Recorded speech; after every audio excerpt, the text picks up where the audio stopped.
न्यूज़स्केप के इस special episode में आपका स्वागत है। जैसा कि आप जानते हैं कि न्यूज़स्केप जो है वो चंडीगढ़ का चैनल है मुख्य रूप से। हालांकि चंडीगढ़ के साथ साथ हम ट्राई सिटी को भी कवर करने की कोशिश करते हैं और यहाँ के जो मेन शख्सियात हैं उनके साथ अक्सर हम बातचीत भी करते रहते हैं। आज इस वक्त मेरे साथ अरुण सूद मौजूद हैं, जो कि प्रदेश अध्यक्ष हैं भारतीय जनता पार्टी के। इसके अलावा वो काउंसलर भी हैं, काफ़ी जुझारू नेता हैं और अक्सर खबरों में रहते हैं। तो उनसे ही शुरुआत करते हैं, चूँकि ये साल काफ़ी अहम साल है चंडीगढ़ के लिए। यहाँ पर म्युनिसिपल कॉरपोरेशन के इलेक्शंस भी जो हैं वो ईयर एंड में होने हैं। दूसरा कोरोना की वजह से भी हालात अभी फ़िलहाल बड़े अनिश्चित से चल रहे हैं। तो इन सारी बातों को लेकर हम सूद साहब से बात करते हैं। सूद साहब, अ, सबसे पहले तो ये जो हम कोरोना की स्थिति पर बात करते हैं, चंडीगढ़ में आपको क्या लगता है कि क्या हम सही मायने में स्थिति को भांप पाए और सही मौके के ऊपर हम उसके खिलाफ लड़ पाए? बिल्कुल जी। चंडीगढ़ में जो प्रशासन की तरफ से या जो हेल्थ सुविधाएं जो है हेल्थ डिपार्टमेंट की तरफ से थी, मैं समझता हूँ कि इतनी बड़ी महामारी के जो पहले और दूसरे दौर में बड़े उचित प्रबंध हुए। पहले दौर में तो कोई किसी प्रकार की ना हॉस्पिटल्स में दिक्कत आई है, ना किसी प्रकार की कई दवाइयों की या इंजेक्शन्स की और किसी ऑक्सीजन की कोई दिक्कत नहीं थी।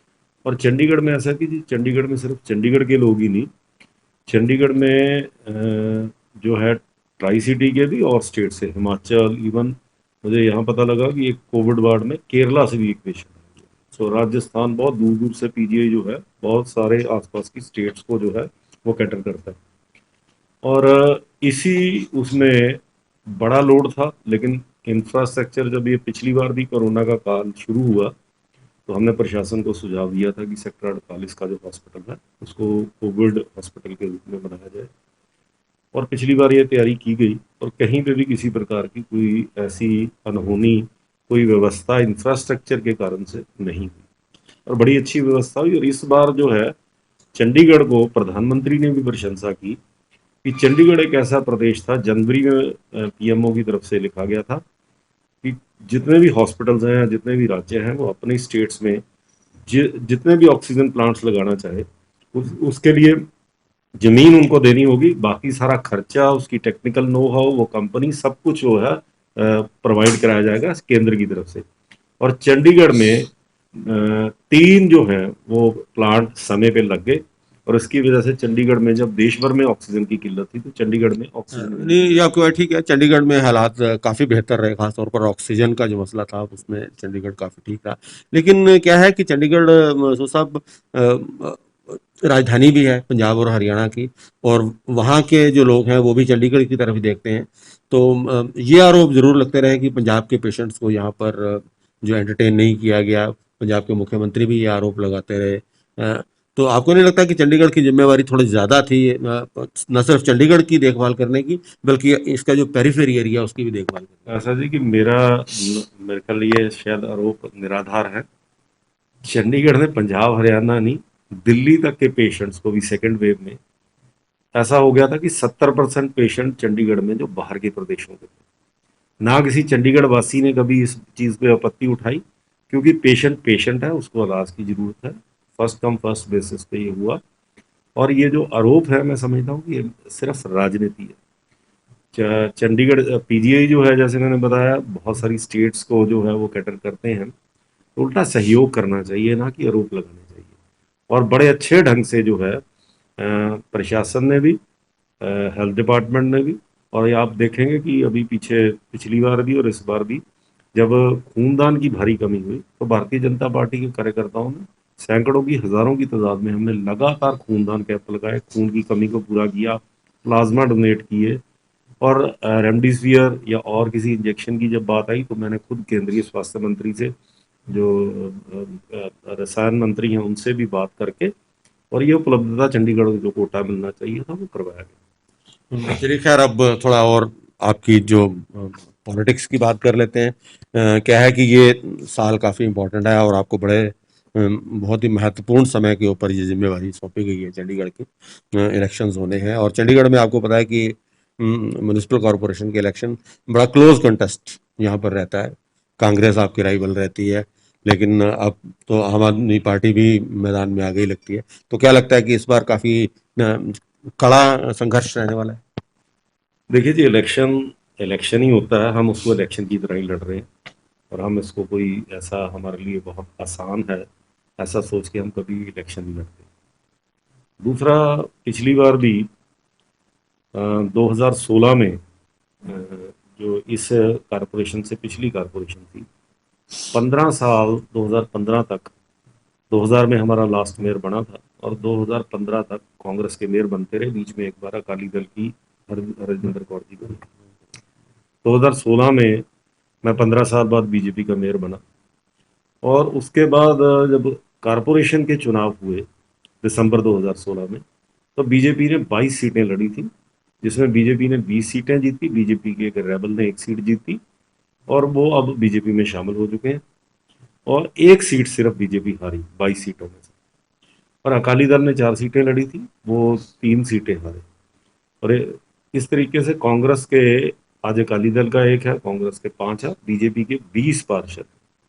और 2017, 18, 19, 20 और 21 में लगातार अब 6वां साल है जब बीजेपी का सुशासन है कारपोरेशन में और बड़े अच्छे अच्छे काम हुए हैं। हर क्षेत्र में जो बेसिक कम्युनिटीज हैं उनमें बड़े बड़े मील के पत्थर हमने स्थापित किए हैं और मुझे पूर्ण उम्मीद है कि इस बार भी जब दिसंबर में चुनाव होंगे तो भारतीय जनता पार्टी का जो परचम है वो फिर से कारपोरेशन में लहराएगा और भारतीय जनता पार्टी बड़े भारी बहुमत से, पिछली बार से भी ज्यादा, पिछली बार 26 में से हमने 20 सीटें जीती थी, मुझे इस बार उम्मीद है कि इस बार हम 35 की 35 सीटों पे जो है एक बहुत बड़ी सफलता हासिल करेंगे। अ, संगठन की जिम्मेवारी आपके ऊपर है, तो भारतीय जनता पार्टी के अंदर कई बार खींचतान यहाँ पर रहती है।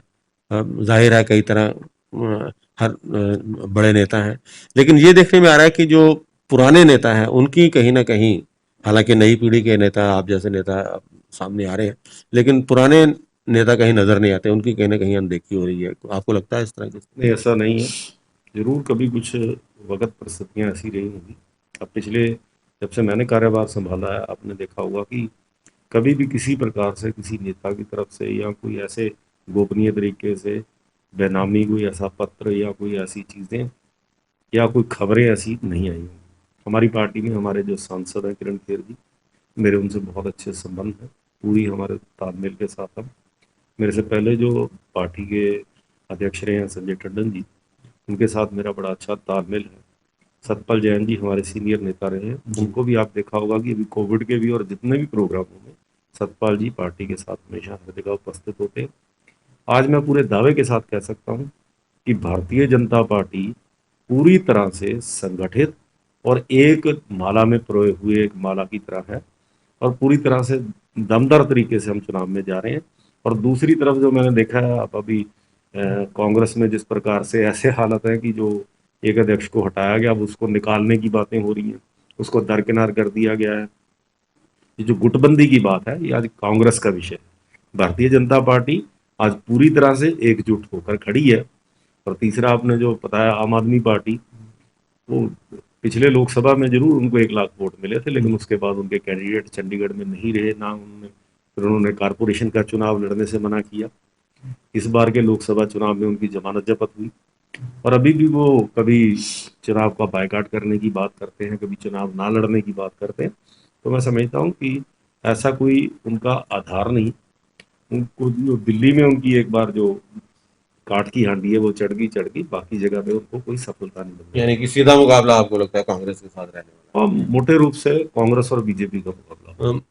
सांसद किरण खेर की आपने बात की, हालांकि वो नहीं आ पा रही हैं और उसका सबको कारण पता भी है, वो पूरी तरह से स्वस्थ नहीं है, लेकिन फिर भी क्या उनकी कमी आपको लगता है कि महसूस हो रही है इस समय, क्योंकि लोग तो बातें करते ही हैं? देखिए जी, कमी तो हर व्यक्ति की, जो जितने अगर वो सांसद हमारे बीच में होती तो हम उनका जो फिजिकल रूप से उसका और लाभ मिलता, लेकिन वो बीमारी की हालत में मुंबई में अपना इलाज करवा रही। जब तक उनकी बीमारी जो है वो डिटेक्ट नहीं हुई थी, वो चंडीगढ़ में ही थी।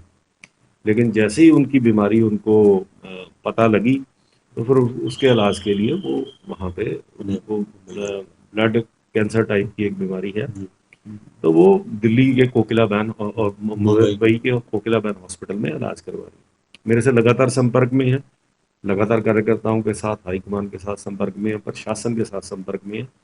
अभी पिछले दिनों उन्होंने 1 करोड़ रुपया जो उनका पिछला एमपी बचा हुआ था, वो वेंटिलेटर खरीदने के लिए पीजीआई को उन्होंने जो है वो रिलीज किया। और भी समय समय पर जो भी जिन मुद्दों पे मेरे से प्रशासन के साथ लगातार, पीछे एडवाइजर साहब का भी एक बयान आया था कि किरण खेर जी हर मुद्दे पर लगातार उनसे इन टच रहती है। कांग्रेस इस पे अच्छी राजनीति कर रही थी, हम उनकी बीमारी को लेकर कोई इसका किसी प्रकार से कोई महामंडन नहीं करना चाहते थे, लेकिन मजबूरी में हमें यह बताना पड़ा कि वो एक बहुत ही सीरियस बीमारी से ग्रस्त है। लेकिन अब वो दवाइयों को रिस्पॉन्ड कर रही हैं, जल्दी वो आने वाले कुछ समय में वो स्वस्थ होकर चंडीगढ़ की जनता की सेवा के लिए चंडीगढ़ में उपस्थित होंगे। अरुण सूद जी, आपका बहुत बहुत धन्यवाद। तो ये थे अरुण सूद, जो कि भारतीय जनता पार्टी चंडीगढ़ के अध्यक्ष हैं। और उनका ये कहना है कि उनकी पार्टी जो है वो आने वाले जो निगम के चुनाव है उनके लिए पूरी तरह से तैयार है।